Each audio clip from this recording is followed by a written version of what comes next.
Academy Award-winning actress Gwyneth Paltrow is joined by real-life country star Tim McGraw in the new drama Country Strong, which opened Friday, January 7th, 2011.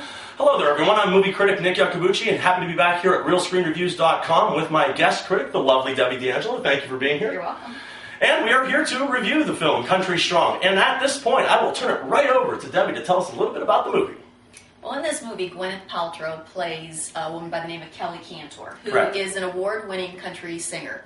However, along her career path, she takes a little detour through rehab for alcohol abuse. Right. And her husband, who's also her manager, played by Tim McGraw, decides she's been there long enough, and he pulls her out prematurely. While she's there, she connects with an up-and-coming country singer, Bo, by the name of Bo. Correct. He and another young female country singer wannabe actually end up... Childs. I like to call her Country Barbie. That's what they call her in the movie. I thought that was great. Yeah. Anyway, they end up opening for Kelly as she stages her comeback tours. And it's really, I think, about her personal and professional struggle. I agree. Once again, I'm going to give it a shot and guess. I'm going to say you didn't like this one. I loved it. You've got to be kidding me. No! You hated it? Oh, I did not like this movie at all. Oh boy, here we go. Okay, well, right off the bat, why did you like it? Well, I'll tell you what, this movie was a total departure. This movie was a total departure from what I thought it was going to be. I'll give you that. Me too. It was not what I thought it was going to be, but it takes you on such an intense emotional roller coaster ride that covers topics that you would never dream they would be covering in this movie. And I actually liked that. I loved the emotional turmoil. I loved how she had to work through her personal problems with her husband, her grief, trying to come to terms with her grief while trying to stage a comeback and meeting everybody's expectations. She cries a lot. She probably has more crying time than non-crying time on screen. And you know what? I was there, and I knew several people in the movie theater, and they all gave it a thumbs up. And the women especially, they were crying. This movie is, I think, without question, the perfect definition of melodrama and just taking things as far as they can go in one direction. And I thought the thing that right off the bat that I didn't like at all was the fact that the movie has been promoted one way, as if it's this story of inspiration. Mm-hmm. And I don't think the movie is inspiring. I don't think the main character is inspiring. I think every time this person has a chance to really show the audience what her personality is and where she can go with it, she goes and gets drunk. Well, you know what? I agree with part of that. Without giving anything away, I think if they had taken the ending in a different direction, it could have been inspiring, and it wasn't. But you know what? That's the life of an alcoholic. And somebody who's been stricken with this personal tragedy that's really so pivotal in her life that she cannot cope. I think that's a lot of people's stories. I agree. I agree with what you're saying, but I think that Americans are adults and we can handle stories like that.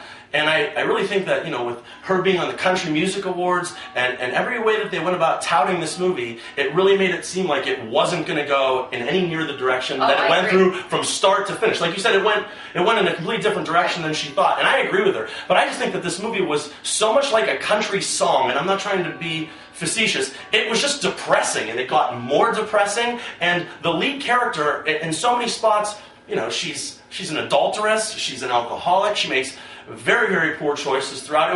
It was like, as do most alcoholics. I know, but it was hard to sympathize with her after a while because she never makes one good choice. She reminded me of the Christian Bale character from The Fighter, where it gets to a point where just this person's just they're an addict, and it's hard to side with them because you realize they're just going to succumb to this addiction, over and over again. I don't know. Well, it just kind of... Well, if you don't like that storyline, did you like the storyline with the secondary characters? Yes. Bo and Country Barbie. That was another strong theme. I thought every supporting character, I thought Garrett Hedlund did 10 times the job in this movie than he did in the whole 2 hours of Tron Legacy. Leland Meister, I think, is the Country Barber. She was really good. And give it up to Tim McGraw, who I think was the strongest part of this entire film. And he was the one. He was so honorable, and he never did anything wrong.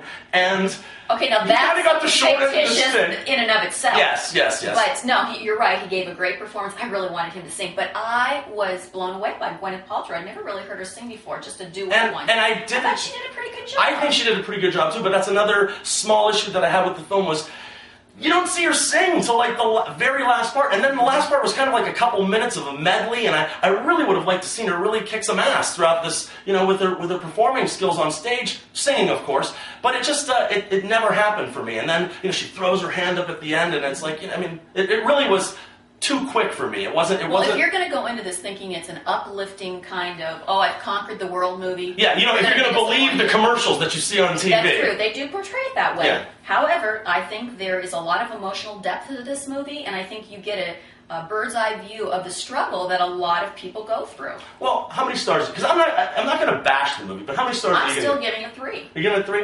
Okay. I'm not, like I said, I'm not killing the movie, but I didn't like it as much. So I'm going to give it 2 stars, only because I kind of felt a tad bit misled from the advertising campaign. But it was enough solid performances, and it was just. Like I said, if I'd known the songs were great. I wish I would have known what kind of a movie I was walking into. I like that Bo. I'm not even into country western songs. Garrett Hedlund, he was good. He was in Four Brothers, I believe. His album, yeah. Was good. They were the songs were good, and there was enough to it that I wouldn't say that I hated it, but it really wasn't anywhere near what I expected or thought it was going to be, for that matter. So yeah, I would agree with that. Okay, but she's going to say a favorable review with 3 stars. I'm going to say I didn't like it as much. I would probably tell you could probably wait for a discount theater, and I'll say 2 stars out of 4. But once again, thank you so much for being here. You're welcome. And I'm going to see if she can be back in about a couple weeks to review the next Jennifer Aniston and Adam Sandler movie. I think it's Just Go With It. Definitely. But yeah, we'll be back. She'll be back for that one. And until then, I'll end this as we always do with. And remember, people, we're not always right, but only when it comes to the movies. And thank you for your attention.